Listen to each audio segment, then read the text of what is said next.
C'était comme si j'avais assisté à un décalage temporel, ou que le temps s'était soudainement accéléré pour ces deux personnes.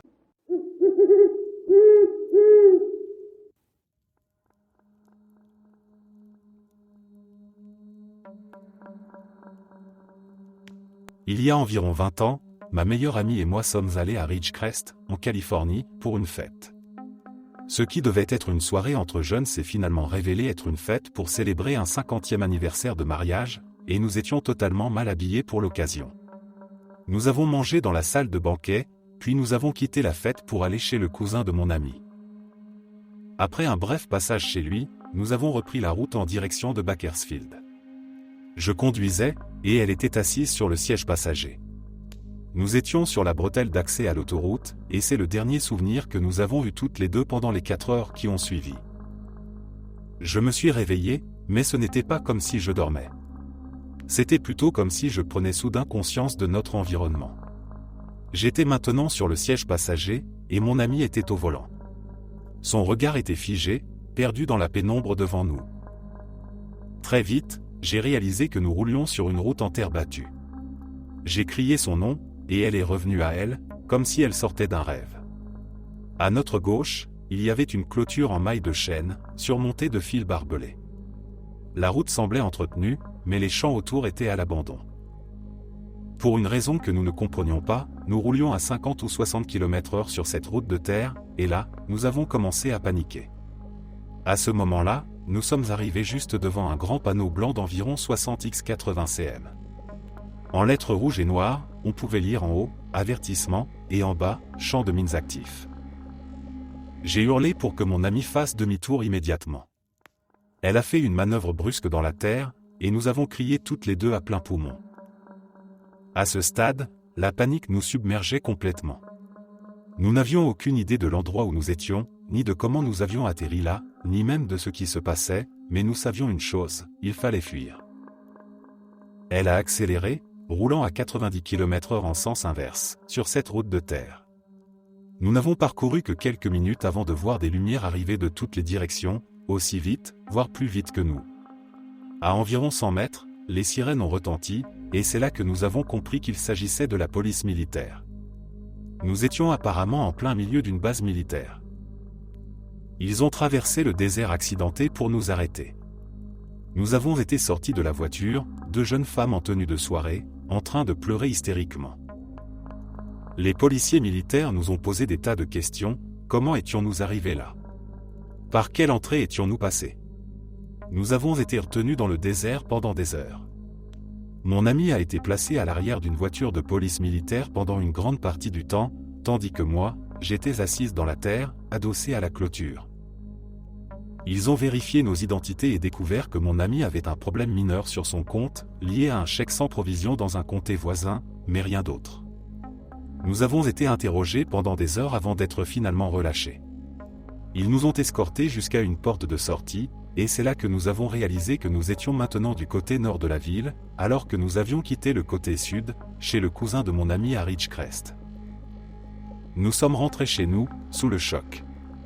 Nous n'avons raconté cette histoire qu'à quelques personnes, 5 ou 6 au maximum, et la plupart pensaient que nous étions folles ou que nous inventions tout. Alors nous avons arrêté de la raconter, jusqu'à récemment, lorsque j'en ai parlé à mon fiancé.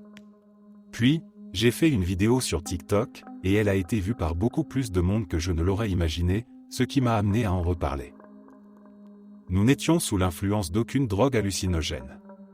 Nous avons toutes les deux le même souvenir, y compris cette étrange perte de temps. Si j'avais été seul dans la voiture, j'aurais sûrement cru que c'était un rêve. Mais ce n'était pas le cas. C'était la chose la plus effrayante que j'ai jamais vécue.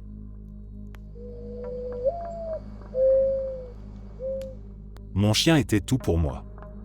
C'était un berger allemand de 7 ans, robuste et plein d'énergie. Pourtant, ces derniers jours, il montrait des signes inquiétants, il était apathique, refusait de manger et peinait à se déplacer. Sa santé se détériorait rapidement, et vivant dans une maison isolée au cœur des montagnes, les services vétérinaires étaient rares et éloignés. Le vétérinaire habituel n'étant pas disponible, la seule option était une clinique ouverte 24 heures sur 24, à 2 heures de route. Une nuit, alors que son état empirait, je n'avais plus d'autre choix que de l'emmener en urgence. Le trajet fut long et silencieux, la nuit noire enveloppant la route sinueuse. Le souffle irrégulier de mon compagnon, allongé sur la banquette arrière, m'angoissait à chaque virage. Chaque minute me semblait interminable. Arrivé à la clinique en pleine nuit, le vétérinaire de garde a examiné mon chien attentivement. Il m'a expliqué qu'il devait rester en observation toute la nuit, son état nécessitant des soins constants. Rassuré par ces paroles, je suis rentré chez moi, bien que l'idée de laisser mon fidèle compagnon derrière moi me pesait lourdement. Je suis rentré à la maison épuisé, mentalement et physiquement, après cette longue nuit. Il était près de 4 heures du matin lorsque je me suis effondré dans mon lit. Le sommeil est venu, mais troublé, rempli de rêves agités. Quelques heures plus tard, je me suis réveillé brusquement, pris d'une étrange sensation d'inquiétude. En ouvrant les yeux, j'ai vu mon chien, debout au pied de mon lit, me fixant de son regard intense. C'était un moment étrange, son regard était différent, calme mais chargé d'une émotion que je n'arrivais pas à décrire. Sans réfléchir, je me suis levé précipitamment, mais en un instant, il avait disparu. Le silence qui régnait dans la pièce me glaça, et une sensation de malaise s'installa. C'était comme s'il n'avait jamais été là, pourtant la scène m'avait semblé tellement réelle. L'angoisse montait, et l'idée d'un mauvais pressentiment me poussa à appeler immédiatement la clinique vétérinaire. La voix à l'autre bout du fil était rassurante.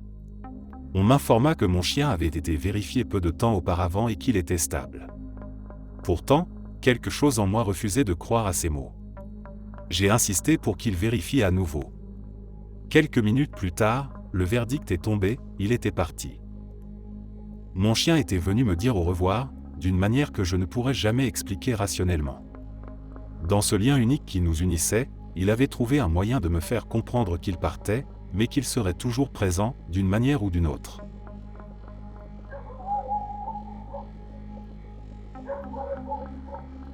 Hier, j'ai décidé d'aller au centre commercial avec ma copine. Le centre commercial où je vais est énorme, et il est conçu de manière circulaire, ce qui permet de faire le tour en voiture. Il y a un grand parking d'un côté. Tout semblait normal sur le chemin, mais en arrivant, on a tout de suite remarqué que c'était très calme. Il y avait à peine 10 voitures dans le parking, ce qui m'a fait me demander si le centre était ouvert, ce qui était vraiment bizarre. Pour en être sûr, on a décidé de faire le tour de l'autre côté du centre pour voir s'il y avait plus d'activité. Là-bas, il y avait quelques personnes et quelques voitures, mais rien de vraiment significatif. Du coup, on a décidé de retourner du côté où on se gare habituellement et de marcher jusqu'à l'entrée pour voir ce qui se passait. Et c'est là que tout devient étrange. Quand on est revenu sur le premier côté, tout avait changé. Le parking, qui était presque vide 2 minutes auparavant, était maintenant complètement plein. Des gens marchaient partout, il y avait des groupes de personnes assises dehors en train de prendre un café, et même 2 ambulances étaient garées. C'était surréaliste. Ma copine et moi étions en état de choc. Nous sommes restés dans la voiture pendant 10 minutes, incapables de comprendre ce qui venait de se passer. C'était comme si on avait quitté un endroit désert et, en l'espace de 2 minutes, tout avait changé de manière inexplicable. C'était impossible que tant de voitures et de gens aient pu arriver aussi rapidement. Depuis cet événement, je ne me sens pas vraiment bien, et on n'a même pas réussi à en parler sérieusement. Cela reste un mystère total pour nous.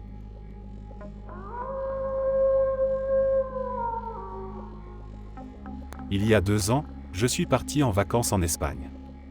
C'était un voyage organisé pour les jeunes. Pendant ce séjour, je me suis lié d'amitié avec un garçon et une fille, qui étaient logés à quelques chambres de la mienne à l'hôtel. Comme nous avions plus de 18 ans, nous avions le droit de sortir seuls en dehors de l'hôtel, et on a pratiquement passé tout le séjour à se promener en ville et à boire ensemble. Je me souviens très bien d'avoir ajouté la fille, appelons-la X, sur Facebook et d'avoir échangé avec elle sur Messenger, car c'est ainsi que nous organisions nos journées, tous les 3. J'avais même créé une conversation de groupe avec X et le garçon, appelons-le Y. Avançons jusqu'à aujourd'hui. C'était son anniversaire, et je voulais lui souhaiter un joyeux anniversaire sur Messenger, mais elle ne figurait plus dans mes contacts. J'ai pensé qu'elle m'avait peut-être supprimé à cause de mes nombreuses publications absurdes. Mais quand j'ai essayé de la chercher sur Facebook, je n'ai rien trouvé. Intrigué, j'ai décidé de demander à Y s'il avait eu des nouvelles d'elle récemment, et il m'a répondu qu'il n'avait jamais rencontré cette fille. Cela m'a complètement déstabilisé. J'ai donc parcouru la liste des personnes que moi et X avions ajoutées sur Facebook pendant le voyage, et j'ai même demandé à certains d'entre eux s'ils se souvenaient d'elle. Personne ne semble se souvenir d'avoir rencontré X. Il affirme que nous passions du temps avec une autre fille, que je connais aussi et à qui j'ai parlé pendant le séjour, mais avec qui je n'avais jamais traîné. Je ne sais pas quoi penser de tout ça, et je commence à paniquer. Je me demande si ma santé mentale est pire que ce que je pensais. Mais honnêtement, il y a une grande différence entre une légère dépression saisonnière et le fait d'avoir halluciné une personne pendant 2 semaines entières.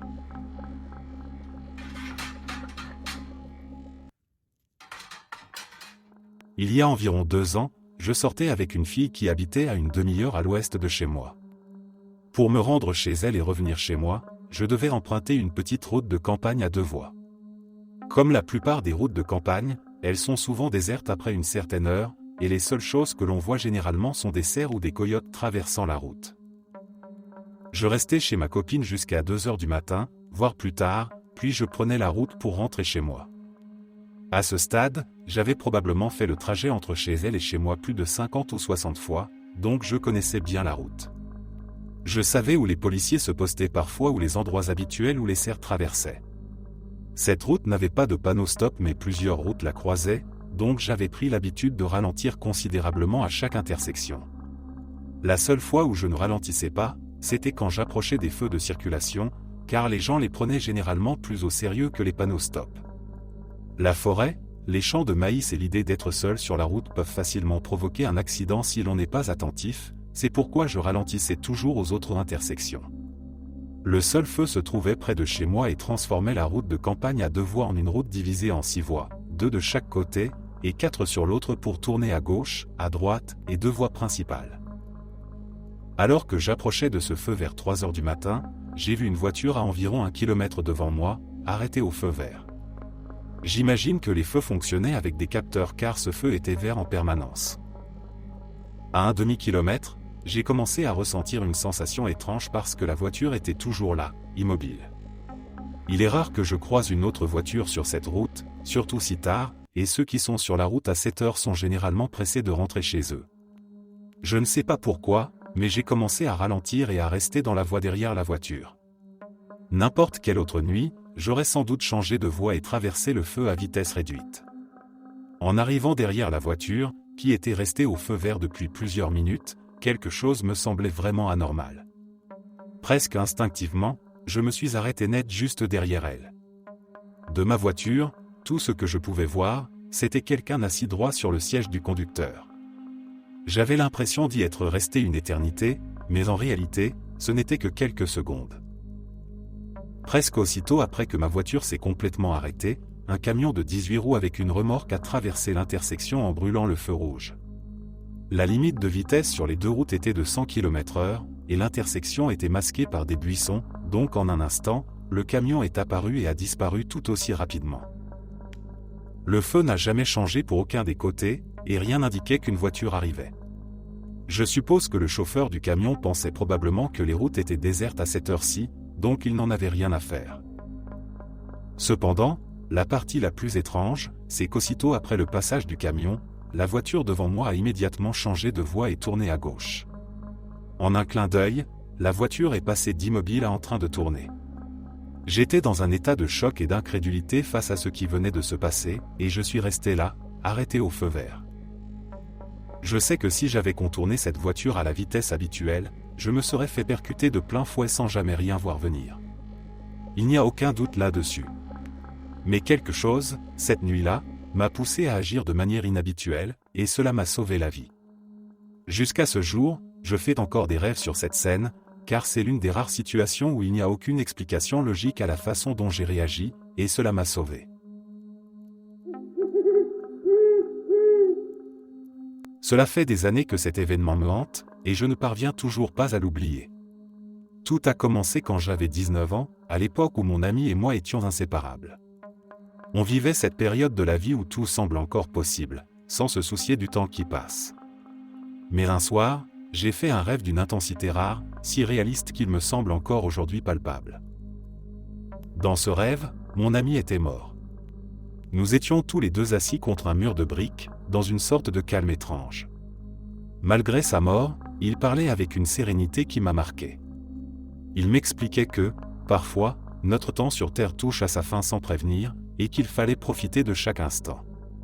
Il m'a donné des conseils sur la vie, me rappelant de ne jamais perdre de vue l'importance des moments que nous vivons. Je me souviens d'avoir ressenti un profond malaise en me réveillant le lendemain matin, comme si ce rêve portait un message que je ne pouvais ignorer. Perturbé par ce rêve, j'ai immédiatement pris mon téléphone et je l'ai appelé. J'avais besoin de l'entendre, de m'assurer qu'il allait bien. Je lui ai raconté mon rêve, encore sous le choc. Il a ri, comme à son habitude, en me disant « ça serait vraiment nul ». Il m'a rassuré, affirmant qu'il se portait bien et qu'il n'allait nulle part. Il y avait quelque chose de rassurant dans sa voix, comme s'il balayait cette étrange prémonition d'un revers de main. 2 jours plus tard, je recevais un appel qui allait bouleverser ma vie. C'étaient ses parents.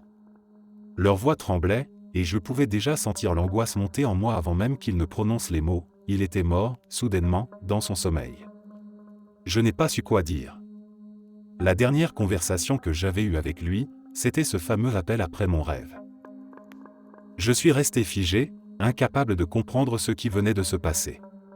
Comment pouvais-je avoir rêvé d'un tel événement, si précis, 2 jours avant qu'il ne devienne réalité ? Depuis, cette expérience ne cesse de me hanter. C'est comme si mon subconscient avait capté quelque chose que je ne pouvais pas expliquer. Cette étrange coïncidence entre mon rêve et sa mort m'a profondément marqué, me laissant avec des questions sans réponse sur la nature du destin, du hasard, et des liens invisibles qui nous unissent parfois à ceux qu'on aime.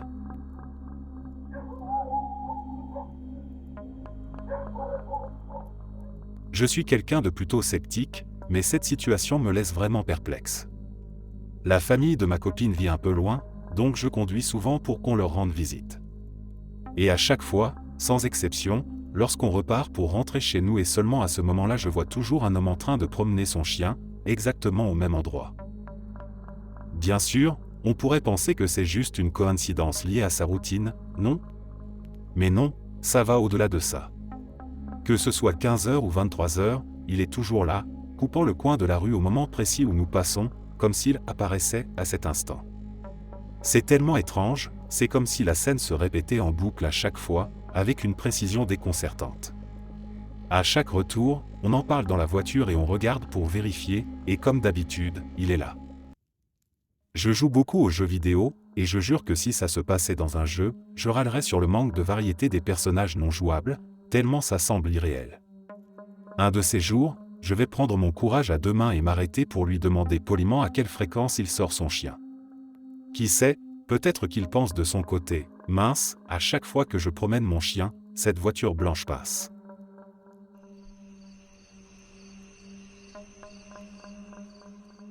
Il y a quelques années, je faisais du ski avec ma famille sur la montagne de Whistler. Je suis un skieur rapide, donc j'ai l'habitude de descendre la montagne à toute vitesse et d'attendre mon père en bas, téléphone en main au cas où il aurait besoin de me joindre. Lors d'une descente, je me suis arrêté à mi-chemin pour l'attendre et, à ce moment-là, j'ai reçu un appel de mon père. Lorsque j'ai décroché, il n'a pas répondu. À la place, j'ai entendu ce qui ressemblait à des bruits de radio, comme des voix entrecoupées. Je n'arrivais pas à comprendre tout ce qui se disait, mais une phrase a été claire, on l'a perdu. Attends, il s'est arrêté près de l'arbre. Puis la ligne s'est coupée, et mon père est arrivé à ski. Non seulement il n'était pas sur son téléphone, mais son téléphone était en fait complètement déchargé. Je l'ai raconté à ma famille, et pour confirmer que je n'inventais rien, j'avais même l'appel dans l'historique de mon téléphone, prouvant que j'avais bien reçu cet appel. Ce qui a rendu l'événement encore plus étrange, c'est que mon petit frère avait également un souvenir de cette histoire. Il m'a dit que j'étais descendu jusqu'au bas de la montagne, là où il était en train de manger, et qu'il m'avait vu recevoir l'appel devant lui. Le lendemain matin, il m'a aussi raconté qu'il avait fait un cauchemar dans lequel des hommes en costume étaient debout autour de son lit, lui ordonnant d'oublier ce qu'il avait vu, et disant que je ne devais jamais connaître la vérité. Il aurait très bien pu essayer de me faire une blague, mais il semblait réellement effrayé à l'époque, et encore aujourd'hui, il reste fasciné par cette histoire chaque fois que je la mentionne. Cet événement a complètement bouleversé ma perception de la réalité. Depuis, je me retrouve souvent à remettre en question ce qui est réel.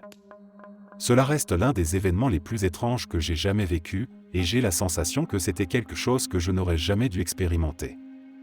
Ce qui est encore plus troublant, c'est que ça me rappelle cette scène dans The Truman Show, quand la radio de sa voiture capte des conversations de sécurité décrivant ses déplacements, comme s'il était suivi.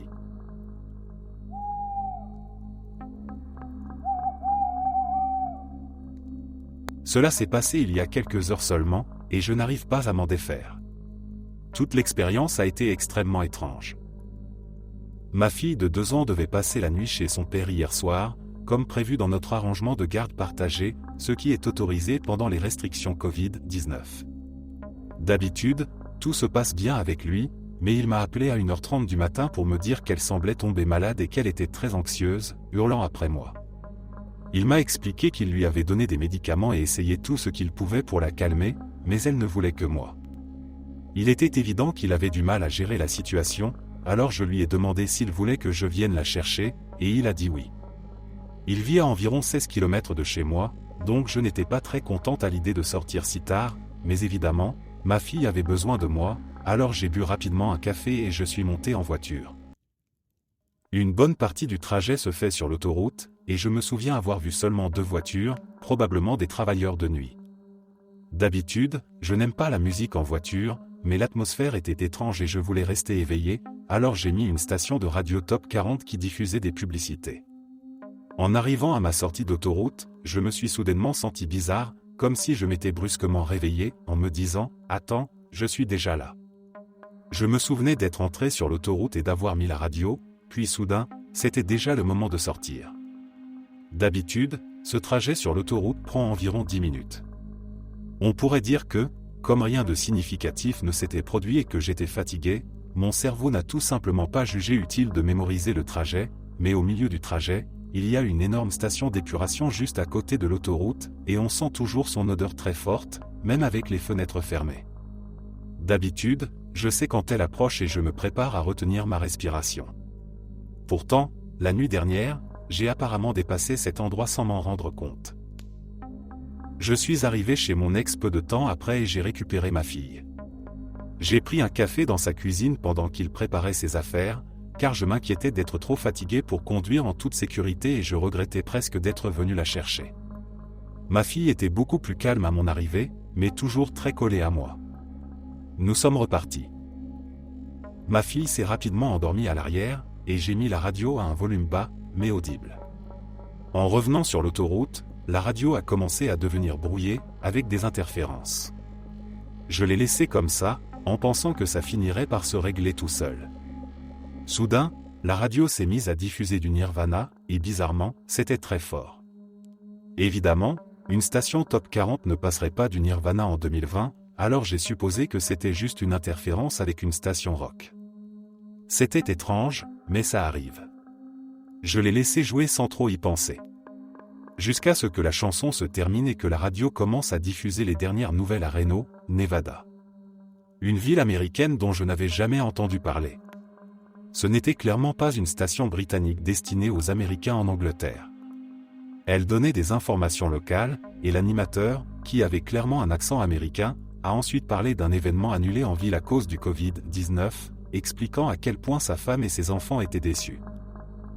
J'étais stupéfaite et je continuais à écouter, me demandant comment c'était possible et quand cela allait s'arrêter. Finalement, ça a coupé, juste avant que je ne quitte à nouveau l'autoroute. La station Top 40 locale est revenue presque immédiatement. Je suis rentré chez moi il y a quelques heures, et ma fille a heureusement bien dormi. Moi, pas tellement. J'ai lu que les stations de radio peuvent voyager plus loin la nuit et rebondir sur l'atmosphère. Mais le Nevada ? Pourquoi entendrais-je ça à Stockport, en Angleterre ? Peut-être que si c'était une station de la côte et des États-Unis, ça aurait un peu plus de sens, mais là, c'était tout l'autre bout du continent américain. Ça, avec cette sensation étrange de laps de temps, me donne vraiment l'impression que quelque chose n'était pas normal sur cette autoroute. Je n'arrive pas à arrêter d'y penser.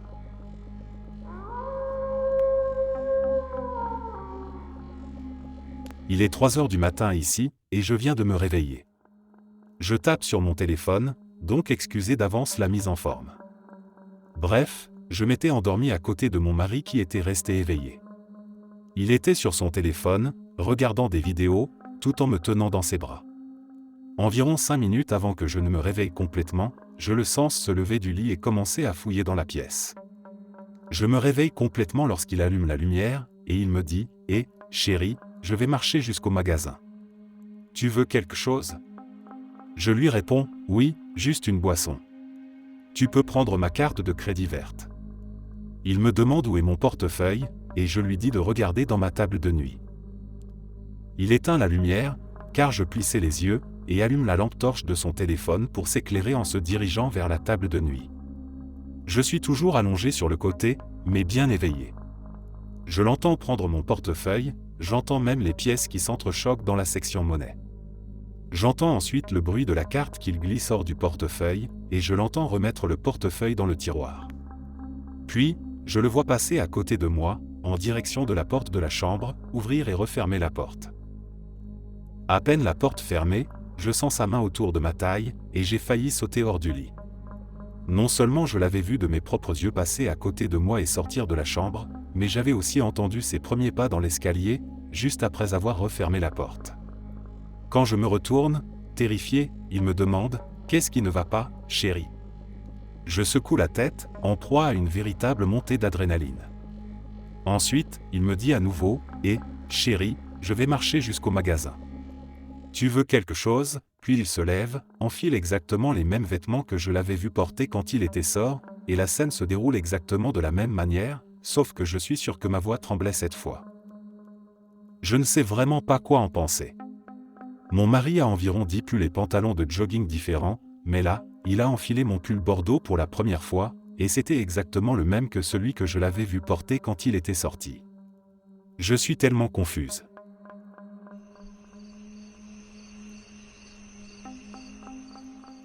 Mon mari termine le travail à 17h30, et il rentre habituellement entre 17h36 et 18h. Parfois, les enfants sont encore en train de dîner à ce moment-là. La semaine dernière, je commençais à faire la vaisselle pendant que mes enfants étaient toujours à table. J'entends les chiens aboyer, le bruit de la portière de son camion qui se ferme. Quelques secondes plus tard, il fait son raclement de gorge caractéristique et dit aux chiens de se calmer. Il entre, dit bonjour aux enfants, et ils lui répondent. Je me retourne et lui souris, puis il monte à l'étage pour aller aux toilettes. Je regarde l'horloge, il est 17h40. Mais il ne redescend jamais. Je vais dehors fumer une cigarette et remarque que ses affaires ne sont pas à la table où il les laisse d'habitude en rentrant du travail. Bizarre. Après ma cigarette, je monte à l'étage pour vérifier la porte de la salle de bain. La lumière est éteinte, la porte est ouverte, et la pièce est vide. Je jette un œil dans la chambre, mais il n'est pas là non plus. Je redescends et demande aux enfants s'ils l'ont vu partir. Ils répondent qu'ils devaient sûrement être dans la salle de bain. Je leur dis que j'avais vérifié et qu'ils n'y étaient pas. Depuis la table du dîner, mes enfants peuvent voir toutes les portes qui mènent à l'extérieur. Je retourne à l'étage pour vérifier les autres pièces. Rien. Alors je regarde par la fenêtre vers l'allée, et je me rends compte que son camion n'est pas là. Je redescends demander aux enfants s'ils l'ont vu repartir, mais ils n'ont rien vu. Je leur dis qu'il n'est plus là, et ils échangent des regards confus. À 17h50, les chiens se remettent à aboyer. J'entends la portière de son camion à nouveau, puis le bruit de ses clés sur la table à l'extérieur. Il entre en disant « Salut », comme d'habitude, puis monte aux toilettes. Les enfants et moi nous lançons des regards étranges, mais personne ne dit rien. Quand il ressort des toilettes, je lui demande où il était. Il a l'air perplexe et me demande de quoi je parle. Je lui raconte tout ce que je viens de vous dire. Il regarde les enfants, qui confirment avoir parlé avec lui plus tôt, tout comme moi. Il fait une petite grimace, comme quand on est perplexe, et tous les enfants semblent troublés. Je leur ai dit que c'était probablement juste un glitch temporel. C'était la chose la plus étrange que j'ai vécue, parce que cette fois, il y avait des témoins, mes enfants. Nous avons réellement interagi avec lui, et pourtant, il n'était jamais vraiment rentré avant 17h50.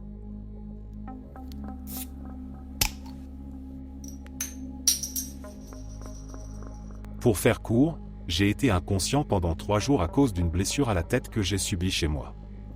Pendant ces 3 jours, j'ai vécu une vie complète jusqu'à l'âge de 21 ans. C'est très difficile à expliquer, mais voici comment ça s'est passé. J'étais un garçon philippin caucasien vivant à Manille. J'avais 2 frères et sœurs et une mère célibataire. J'étais aussi un athlète, et j'avais une bourse d'études à l'université grâce à mes compétences en athlétisme, plus précisément en course à pied. Tout semblait tellement réel. J'avais des membres de ma famille qui m'aimaient et me racontaient des histoires sur mon enfance, comment ils parlaient à ma mère quand elle était enceinte de moi. Je me souviens leur parler en filipino, mais maintenant, je ne comprends même plus ce que ces mots signifient. Dans ma vie aux Philippines, l'année et la date correspondaient exactement à celle d'aujourd'hui, à un jour près. Maintenant, je suis revenu dans la réalité, où je suis un Mexicain de 29 ans. J'avais aussi une petite amie, ma première, et j'étais follement amoureux d'elle. Je me souviens l'avoir courtisée, d'avoir mangé avec elle dans des centres commerciaux à Manille. Ce qui me perturbe encore plus, c'est que tous les endroits où nous sommes allés existent réellement, même les restaurants. Je me souviens d'avoir perdu ma virginité avec elle, d'avoir eu des disputes avec mon frère, et même des bagarres avec des inconnus dans des clubs. La douleur que je ressentais dans ces moments-là était bien réelle. J'avais 4 meilleurs amis avec qui je fumais souvent de la weed. J'ai obtenu mon diplôme de lycée et j'avais un chat. Tout semblait authentique. Je me souviens même de discussions avec mes amis sur la mort et l'existence de Dieu. Nous étions catholiques, et c'était un pays très conservateur. Tout cela était réel pour moi. Un soir, alors que je buvais avec mes amis dans un bar, une bagarre a éclaté. Quelqu'un m'a frappé à la tête, et tout est devenu noir. Je me suis réveillé avec une douleur intense dans le cou et le pire mal de tête que j'ai jamais ressenti. J'étais à l'hôpital. La première personne que j'ai vue était ma sœur, accompagnée de mon cousin. Ils m'ont dit que j'avais été inconscient pendant 3 jours. À ce moment-là, j'ai eu une attaque de panique. J'étais tellement confus et terrifié. Je ne savais plus si c'était à cause des médicaments ou d'autre chose. J'ai été autorisé à sortir de l'hôpital il y a 4 jours, mais depuis, j'ai des pensées suicidaires. Je ne parviens plus à distinguer la réalité de la fiction. J'aimerais en parler à ma famille, mais je doute qu'ils me croient. Ils risquent de rejeter tout cela en pensant que c'est une simple hallucination. Je ne sais pas quoi faire ni ce qui s'est réellement passé. Il y a encore tellement de choses que je voudrais dire, mais c'est difficile de tout exprimer par des mots. Tout cela était réel, et maintenant, ma vie actuelle est également réelle.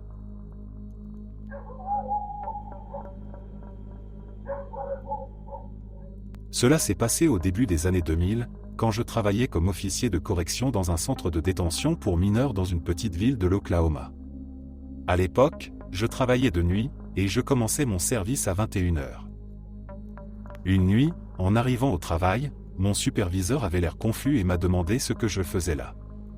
J'ai répondu, « Je travaille ce soir. » Et il a dit, « Mais tu as appelé il y a quelques heures pour dire que tu étais malade. » Là, j'étais un peu perdu et j'ai dit, « Ça devait être quelqu'un d'autre, ils ont dû se tromper dans le message. » Une fois que tout le monde est arrivé au travail, l'atmosphère était encore plus étrange, mais nous avons continué normalement et avons assigné à chacun son poste pour la nuit. Je suis allé travailler dans la salle de contrôle, là où je travaillais d'habitude. La salle de contrôle est au centre de la prison, et elle gère directement les caméras, les portes, les téléphones, tout. Après avoir pris la relève du garde en service, je me suis installé pour la nuit et j'ai jeté un coup d'œil au message disant que j'avais appelé. Il indiquait que j'avais téléphoné à 18h50 pour dire que j'étais tombé malade en nettoyant après la tempête. Il y avait effectivement eu une tempête la nuit précédente, assez forte, mais rien qui n'exige que je sorte pour nettoyer quoi que ce soit. C'était vraiment bizarre. Mon superviseur, qui était aussi un ami en dehors du travail, est entré dans la salle de contrôle à ce moment-là. Nous avons commencé à discuter de la situation et de combien c'était étrange. J'ai décidé d'appeler ma femme à la maison pour lui raconter l'histoire pendant qu'il était encore là. J'ai pris le téléphone et composé son numéro. Après 2 sonneries, un homme a décroché et, d'une voix rauque, a dit « Allô ?» Pendant quelques secondes, je ne savais pas quoi dire. J'ai vérifié si j'avais bien composé le bon numéro, et c'était le cas. Après quelques secondes, la personne a dit à nouveau « Allô ?» J'ai répondu « Allô, qui est-ce ?» La personne a dit « C'est Taylor, et vous ?» Là, ma tête a commencé à tourner, car mon nom est aussi Taylor. J'ai presque crié, où est Anne? Anne est le nom de ma femme. Il a répondu, Anne est au lit. Qui êtes-vous? J'ai lâché le téléphone et dit à mon superviseur de me remplacer, car je devais rentrer immédiatement à la maison. J'ai couru vers la porte en entendant Dave, mon superviseur, prendre le téléphone derrière moi et dire « Allô ?» suivi de « Qu'est-ce que c'est que ce bordel ?» assez fort. Je me suis précipité dans ma voiture et j'ai conduit chez moi à une vitesse bien au-dessus des limites légales, l'esprit en ébullition tout le long du trajet. En arrivant chez moi, j'ai défoncé la porte et ma femme était assise en train de regarder la télé, surprise de me voir rentrer. Je lui ai demandé qui était là, et elle m'a répondu que personne n'était venu. Après une longue discussion avec elle, j'ai voulu appeler la prison pour leur dire ce qui se passait, mais le téléphone était mort. Je suis retourné au travail, et quand je suis arrivé, Dave avait l'air étrange et m'a demandé « Comment tu fais ça ?» Il m'a expliqué qu'après mon départ, il avait repris le téléphone et que la personne à l'autre bout du fil semblait être moi. Il a un peu paniqué et a raccroché.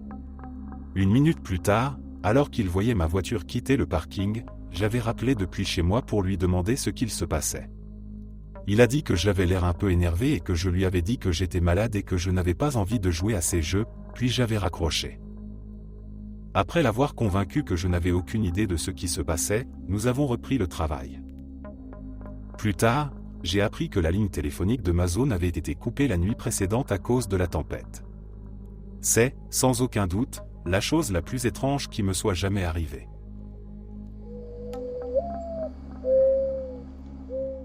Cela s'est passé en 1992.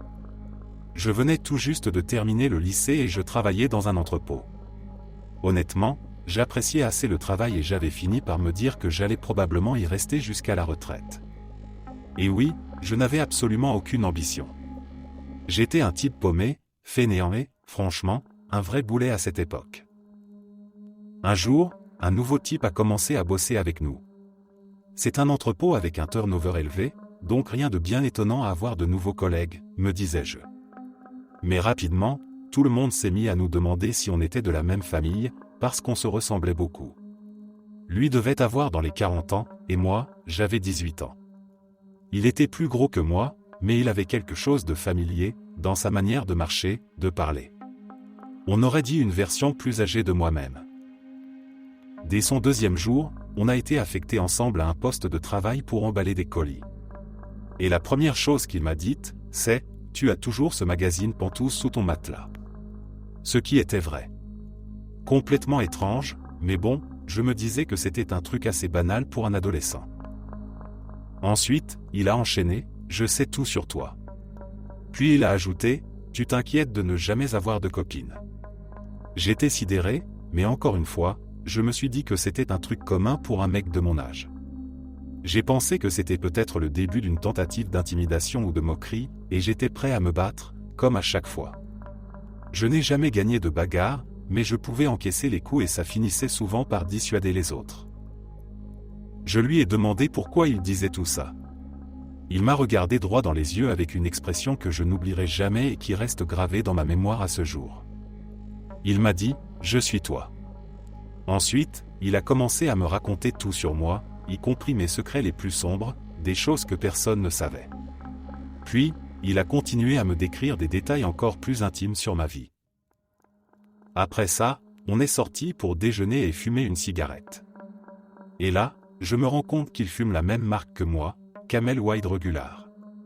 Une marque assez rare là où je vivais, donc je n'avais jamais vu personne d'autre les fumer. Je lui ai demandé d'arrêter de jouer et de me dire comment il savait tout ça. Il m'a répondu, je te l'ai déjà dit, Tom Talk. Ce surnom, c'était celui que seule une personne m'avait donné, un ami de mon père que je voyais à peine. À ce moment-là, une vieille Jetta est arrivée dans le parking, et il a dit, voilà notre copine. C'est une vraie peste. Je lui ai demandé pourquoi il restait avec elle, et il m'a répondu, c'est le mieux qu'on puisse avoir. Quand elle est sortie de la voiture, elle avait l'air dégoûtante, le genre de personne qu'on appellerait gentiment du vulgaire trailer park trash. Elle s'est approchée de nous en se dandinant et a dit « On y va ». Avant de partir, il m'a regardé droit dans les yeux et m'a dit « On mérite mieux que ça, va à l'université, arrête d'être un paresseux et fais quelque chose de ta vie ». Elle a ri d'un air moqueur. Ils sont partis, et je ne l'ai jamais revue. Des années plus tard, j'ai rencontré une version plus jeune de cette fille chez un ami qui m'a proposé de me mettre avec elle. J'ai refusé immédiatement. J'ai finalement suivi son conseil. Je suis allé à l'université et j'ai laissé tomber cette vie paresseuse et pathétique. J'ai accompli tout ce que je m'étais fixé comme objectif, toujours avec cette pensée en tête, je ne devais pas le décevoir. Aujourd'hui, je n'arrive toujours pas à comprendre ce qui s'est passé. Comment expliquer quelque chose d'aussi absurde? Pourquoi une version future de moi serait venue travailler dans cet entrepôt avec moi? Il a bien dû passer un entretien d'embauche, remplir une demande, non? J'ai posé la question à mon manager, mais ce dernier m'a juste envoyé balader en me disant de me concentrer sur mon travail et d'essayer de moins être un raté. Est-ce que quelqu'un d'autre a vécu une expérience similaire? Ça me hante tous les jours depuis. J'ai 48 ans maintenant, et je n'ai jamais vu de machine à voyager dans le temps. Aidez-moi à comprendre, peut-être que cela mettra un terme à tout ça.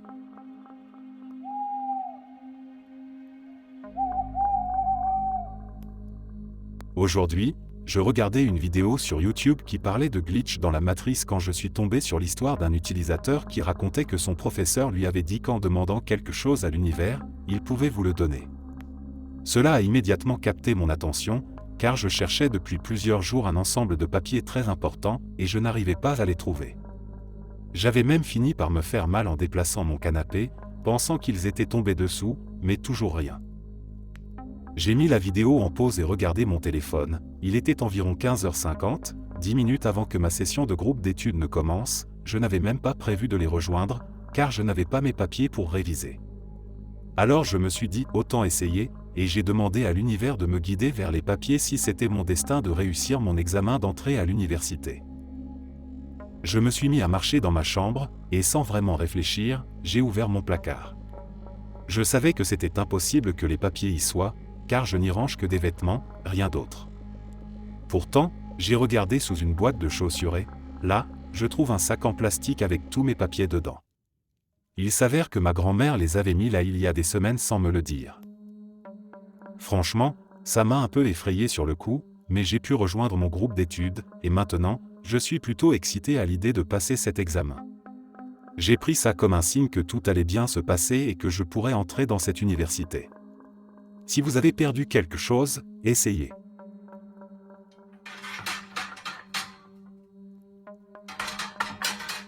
Je travaille dans un centre d'appel en tant que représentant du service client, et ce qui m'est arrivé il y a 3 ans continue de me troubler. J'ai reçu un appel d'un client qui se plaignait de sa facture et voulait déposer une réclamation. Habituellement, les litiges de facturation prennent un certain temps à être résolus, environ 5 jours ouvrables, donc j'ai informé le client, nommé Monsieur Joe, que je le rappellerai après ce délai. J'ai également enregistré son numéro de téléphone pour le suivi prévu. 5 jours plus tard, je l'ai rappelé au même numéro.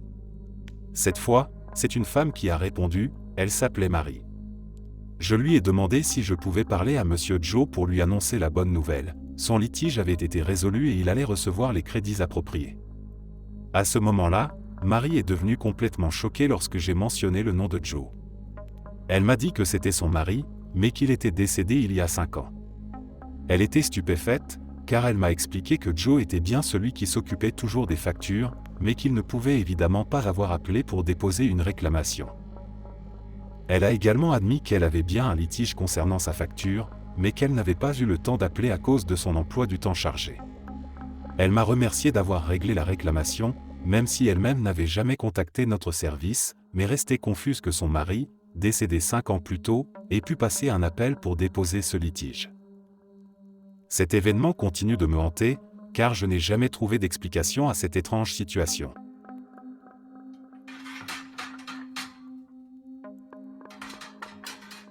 Je ne sais vraiment pas par où commencer avec cette histoire. Je vais essayer de donner chaque détail dont je me souviens, c'est arrivé ce matin, donc ce n'est pas comme si c'était il y a longtemps. J'ai passé toute la journée à chercher des réponses en ligne, à essayer de trouver une explication, mais je sens vraiment que je perds la tête. Je ne trouve rien. Croyez-moi, j'ai cherché partout. La seule chose qui s'en rapproche un peu est un post sur un forum datant de 3 ans, mais il n'a pas grand-chose à voir avec ce qui m'est arrivé. Je raconte donc cette histoire ici, dans l'espoir que quelqu'un puisse me dire ce qui s'est passé. Je n'ai pas d'antécédents de problèmes de santé mentale. J'ai eu un tas quand j'étais enfant et j'ai traversé une petite période de dépression il y a quelques années, mais c'est tout. Je suis toujours du genre à me lever tard. Avec la situation du Covid, je travaille depuis chez moi, ce qui me permet d'adopter un rythme de sommeil assez flexible. Quand je me suis réveillé ce matin, probablement aux alentours de midi, ma famille n'était pas là. Rien de bien anormal jusque-là, puisque la plupart du temps, ma femme et les enfants sont déjà occupés ailleurs quand je me lève. Mais quand je suis allé dans la cuisine pour me faire un bagel, j'ai remarqué que la porte arrière était grande ouverte. J'ai pensé que ma femme avait peut-être emmené les enfants jouer dehors, alors je suis allé vérifier, mais il n'y avait personne. J'ai un peu râlé dans ma barbe en pensant qu'elle avait laissé la porte ouverte, ce qui n'était pas une bonne idée à cause des insectes. J'ai fermé la porte. Mais, en me retournant, j'ai vu que la porte d'entrée était, elle aussi, grande ouverte. Je pouvais voir que les 2 voitures étaient dans l'allée, donc je suis allé vérifier s'ils étaient dehors. Rien. À ce moment-là, je commençais à être un peu nerveux. Les 2 voitures étaient là, les portes grandes ouvertes, mais personne n'était à la maison. J'ai commencé à imaginer le pire. Je regarde de l'autre côté de la rue et je vois que la porte de mes voisins est également grande ouverte. Nous sommes très proches de nos voisins, donc je me suis dit que ma famille était peut-être chez eux. J'ai traversé la rue et suis entré chez eux. Mais là encore, rien. Personne. À ce moment, je commençais vraiment à paniquer. Je ne pouvais pas trouver ma famille, toutes les portes étaient ouvertes, et la maison de mes voisins était dans le même état. Tous leurs véhicules étaient garés, mais aucune trace d'eux. En retournant chez moi pour récupérer mon téléphone, j'ai remarqué que la porte de la maison voisine était elle aussi grande ouverte. Et celle de l'autre côté aussi. C'est là que j'ai complètement perdu pied. J'avais l'impression d'être dans un film d'horreur. En regardant au bout de la rue, chaque porte que je pouvais voir était grande ouverte et je n'apercevais personne. Je suis retourné chez moi, dans ma chambre, pour récupérer mon téléphone qui était en train de charger depuis la veille. À peine l'ai-je débranché et déverrouillé que j'entends la porte d'entrée s'ouvrir, avec les voix étouffées de ma femme et de mes enfants. J'ai couru jusqu'à la cuisine, où j'ai trouvé ma femme avec des sacs de courses à la main. Elle me demande simplement de l'aider à décharger les courses. Je lui demande où elle était avec les enfants, et comment ils ont pu partir sans voiture. Elle me regarde comme si j'étais fou et me dit qu'elle a pris sa voiture et qu'elle est partie depuis environ 1 heure. Je lui raconte toute l'histoire, mais elle continue de me regarder avec un air de doute, me demandant si je suis sûr de ne pas avoir rêvé. Je suis absolument certain que je ne rêvais pas. Je n'ai jamais été aussi sûr de quelque chose. Ma femme, même si elle me dit qu'elle me croit et qu'on va enquêter, je peux voir qu'elle est sceptique. Et qui pourrait la blâmer? En relisant tout ça, je me rends bien compte que je passe pour un fou. Mais je ne sais plus à qui raconter cette histoire, ou à qui m'adresser pour qu'on me prenne au sérieux. Je me demande vraiment si je ne suis pas en train de devenir fou.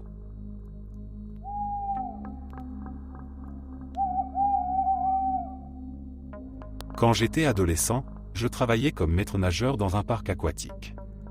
Il y avait 5 toboggans qui démarraient d'une même tour et se terminaient dans une seule piscine. Bien que l'on puisse voir cette piscine du haut de la tour, il fallait quelques minutes de marche pour remonter du bassin au sommet des toboggans. Un maître nageur était posté en haut de la tour et un autre au bord de la piscine pour signaler s'il y avait un problème ou si quelqu'un s'amusait trop en descendant. Depuis le sommet de la tour, on pouvait voir l'ensemble du parc, y compris le chemin que les gens empruntaient pour remonter à la tour. Les 2 dernières heures avant la fermeture étaient souvent très calmes, alors je sautais parfois mes pauses et restais à la tour à attendre que mon service se termine. Un jour, il restait environ 30 minutes avant la fermeture, et je me trouvais en haut des toboggans. Seuls 2 enfants, un garçon et une fille, utilisaient les toboggans à ce moment-là. Comme il n'y avait pas de file d'attente, ils descendaient chacun à leur tour. Le garçon remontait, descendait un toboggan, puis la fille faisait de même 2 minutes plus tard, et ainsi de suite. À un moment donné, le garçon remonte et choisit le toboggan numéro 2. Ce toboggan est complètement fermé, très rapide, environ 20 secondes de descente, et fait environ 60 cm de diamètre. Comme je m'ennuyais, je me penche sur la rambarde pour observer la piscine en bas, mais je ne vois jamais le garçon sortir du toboggan. 1 minute plus tard, la fille revient et me dit qu'elle veut descendre le toboggan numéro 2. Je lui demande d'attendre un peu, le temps que le garçon sorte, mais il ne sort toujours pas. Après avoir attendu un bon 2 minutes, rappelons que la descente dure à peine 20 secondes, j'appelle le maître nageur en bas via la radio pour lui demander si le garçon est sorti. Il me répond qu'il ne l'a jamais vu. Je scrute le parc, mais il n'y a qu'une vingtaine de personnes, et je ne vois le garçon nulle part. Confus, je me dis qu'il a peut-être glissé hors de la piscine et est parti aux toilettes sans que je le remarque. Pensant que je deviens fou, je laisse finalement la fille descendre le toboggan numéro 2. Comme prévu, elle sort du toboggan après 20 secondes, sans problème. Quelques minutes plus tard, elle remonte, redescend le même toboggan et ressort encore une fois sans encombre. C'est là que tout devient étrange. Alors que j'attendais la prochaine personne à monter à la tour, le garçon sort enfin du toboggan numéro 2, comme si de rien n'était. Cela faisait au moins 10 minutes que je l'avais envoyé, et pendant ce temps, la fille avait descendu le toboggan 2 fois normalement. Jusqu'à ce jour, je n'arrive pas à comprendre ce qui s'est passé. Le toboggan numéro 2 est rapide, étroit et complètement fermé. Il est impossible de s'arrêter en chemin, je l'ai moi-même essayé. Même s'il avait réussi à s'arrêter, il n'y a aucune chance que la fille ait pu le dépasser sans le remarquer. Ce garçon a littéralement disparu pendant 10 minutes et est réapparu dans le toboggan comme si de rien n'était. Je repense souvent à cet événement, et je n'ai toujours aucune explication sur ce qu'il a bien pu lui arriver pendant ces 10 minutes.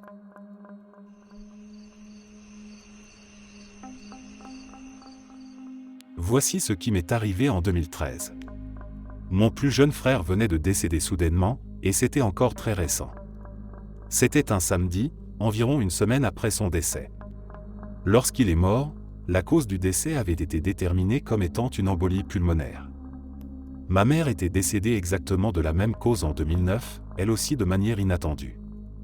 Après la mort de mon frère, j'ai commencé à avoir un pressentiment très fort que ces deux décès étaient peut-être liés, et que leur cause n'était pas une simple coïncidence. J'en ai parlé à 1 ou 2 personnes, mais elles n'ont pas vraiment prêté attention à mes propos.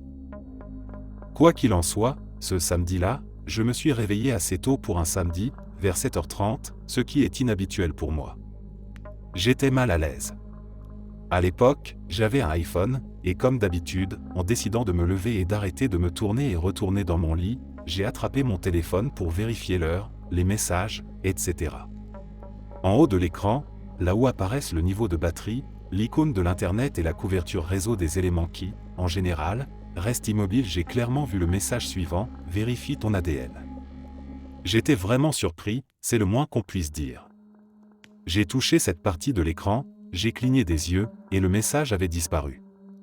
Je me suis dit, bon, j'ai dû l'imaginer. Mais malgré tout, quelque chose me semblait étrange. Je suis allé dans la cuisine, et j'ai reçu un message WhatsApp d'une amie d'enfance avec qui je n'avais plus eu de contact depuis plus de 20 ans. Le message disait, « Salut, je viens d'apprendre pour ton frère et ta mère. Je suis vraiment désolé pour ta perte, mais je ne pense pas que ces décès soient une coïncidence, et j'aimerais faire des tests ADN sur toi. » J'étais abasourdi. Est-ce que cela pouvait être une étrange coïncidence? Un bug de la réalité? Une hallucination? Je n'ai jamais partagé cette histoire avec qui que ce soit jusqu'à aujourd'hui.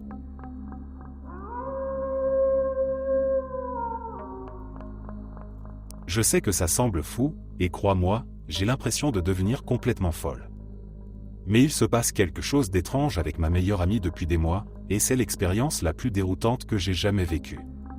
Je suis tombé sur ce forum hier soir et j'espère que quelqu'un pourra m'expliquer ce qui se passe. Pour donner un peu de contexte, Lily et moi sommes amis depuis la maternelle. On s'est un peu éloignés pendant le lycée, mais on s'est retrouvés à l'université quand on vivait dans la même résidence. On a aussi vécu ensemble pendant les 2 dernières années de nos études. Tout ça pour dire que je connais vraiment bien Lily. Je me vante même de la connaître mieux que personne. On a passé tellement de nuits à discuter jusqu'à 5 heures du matin, à parler de tout et de rien, et je ne comprends absolument pas ce qui se passe. En février, Lily est tombée gravement malade, et pendant quelques semaines, on n'était pas sûr qu'elle allait s'en sortir. J'étais absolument terrifié à l'idée de la perdre, et j'ai passé des nuits entières à pleurer. En bref, elle a eu une opération d'urgence qui lui a sauvé la vie. Elle est sortie de l'hôpital 1 semaine et demie plus tard. Sa convalescence a été difficile, mais fin mars, on traînait à nouveau comme avant. Début avril, on était en voiture, en route pour le parc, un des seuls endroits où on pouvait aller pendant le confinement, et une chanson de son groupe préféré est passée à la radio. J'ai monté le volume parce qu'on l'avait chanté des dizaines de fois ensemble en voiture, mais elle a immédiatement changé de station et m'a dit qu'elle détestait cette chanson. J'étais sous le choc et je lui ai rappelé que c'était son groupe préféré pendant toute son adolescence, mais elle m'a regardé, confuse, en disant qu'elle n'avait jamais entendu parler de ce groupe. Inquiète, j'ai pensé que son opération avait pu causer une perte de mémoire, alors j'en ai parlé à ses parents, qui étaient tout aussi confus. Ils m'ont dit que Lily n'avait jamais mentionné ce groupe. Pourtant, je me rappelle très clairement que les posters de ce groupe couvraient les murs de sa chambre quand elle était plus jeune. C'est impossible que tout le monde ait oublié ça. Quelques semaines plus tard, on était dehors avec ma famille quand elle m'a demandé où était mon frère. Je lui ai dit que je ne comprenais pas, car mon frère est mort il y a 3 ans dans un accident de voiture. Elle s'est mise en colère, m'accusant de mentir sur un truc aussi horrible. J'ai insisté sur le fait qu'il était décédé et que c'était vraiment douloureux d'en parler ainsi. Elle est partie en furie, et on ne s'est pas parlé pendant quelques jours, jusqu'à ce qu'elle m'appelle pour s'excuser. J'ai réitéré que mon frère était bien mort et que je ne mentirais jamais sur un sujet aussi sérieux. Elle a fondu en larmes. Cette conversation s'est terminée ainsi. Mais hier, le truc le plus bizarre est arrivé. On faisait les courses ensemble quand on a croisé son ex-petite amie. Il avait été extrêmement violent avec elle, et mes amis et moi faisons tout pour l'éloigner d'elle. Quand je l'ai vue, j'ai essayé de distraire Lily et de l'éloigner, mais elle n'a pas réagi comme d'habitude. Elle l'a regardé et m'a dit qu'il était mignon. Puis, elle m'a demandé si elle devait aller lui parler et lui proposer un rendez-vous. Je l'ai regardée comme si elle était folle. J'ai décidé de ne même pas mentionner qu'il était son ex, car son comportement me faisait vraiment peur. J'ai envoyé un message à nos amis communs pour leur demander s'ils se souvenaient de lui, et ils s'en souvenaient tous. Donc je sais que je n'invente rien. Habituellement, son ex aurait tenté de l'intimider ou de l'approcher, mais cette fois, il nous a juste fait un signe de tête, comme un parfait inconnu.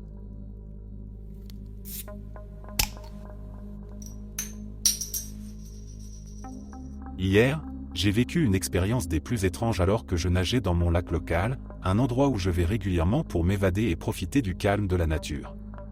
Comme d'habitude, j'avais posé mes affaires près de l'eau, mon sac, une serviette et mes lunettes de natation. Ce jour-là, il y avait une dizaine de personnes éparpillées autour du lac, profitant de l'après-midi ensoleillé.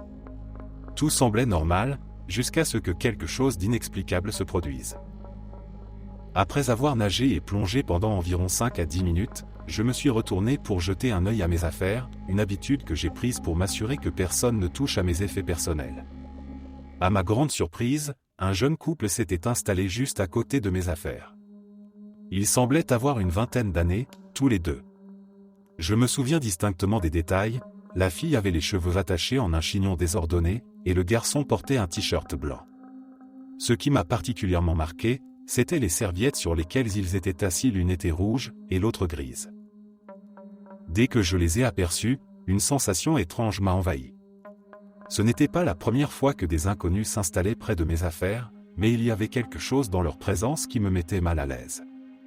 Leur simple existence semblait hors du temps, presque irréelle, mais je n'y ai pas trop prêté attention sur le moment. Après quelques minutes, j'ai accidentellement fait tomber mes lunettes de natation au fond du lac. L'eau, plutôt claire à cet endroit, faisait environ 3 mètres de profondeur. J'ai pris une grande inspiration, puis j'ai plongé pour les récupérer. Cela m'a pris environ 5 à 10 secondes pour atteindre le fond, attraper mes lunettes et revenir à la surface. Mais en remontant, quand j'ai levé les yeux vers la rive pour vérifier à nouveau le jeune couple, j'ai eu un choc.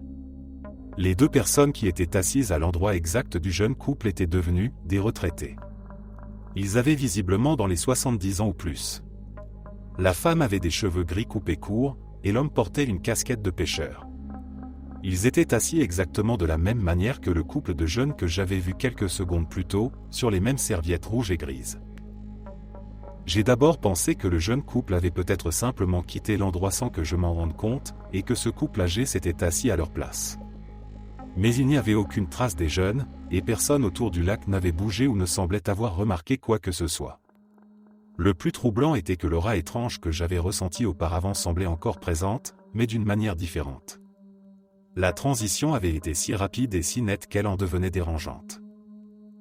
Cherchant une explication, je me suis dit qu'il pouvait s'agir d'un simple glitch visuel, une illusion provoquée par la lumière ou peut-être la fatigue après avoir nagé. Mais en passant près d'eux pour récupérer mes affaires, j'ai entendu leur conversation.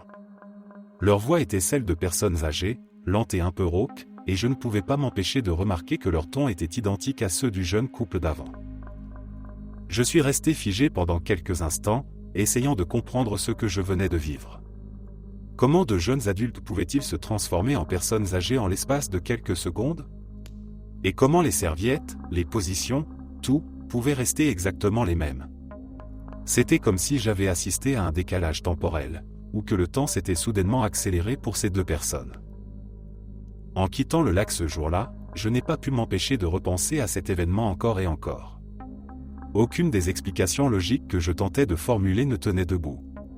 Était-ce un simple tour joué par mon esprit, une illusion provoquée par la lumière ou la fatigue? Ou bien avais-je réellement assisté à quelque chose d'inexplicable, quelque chose qui défie les lois de la réalité telle que nous la comprenons?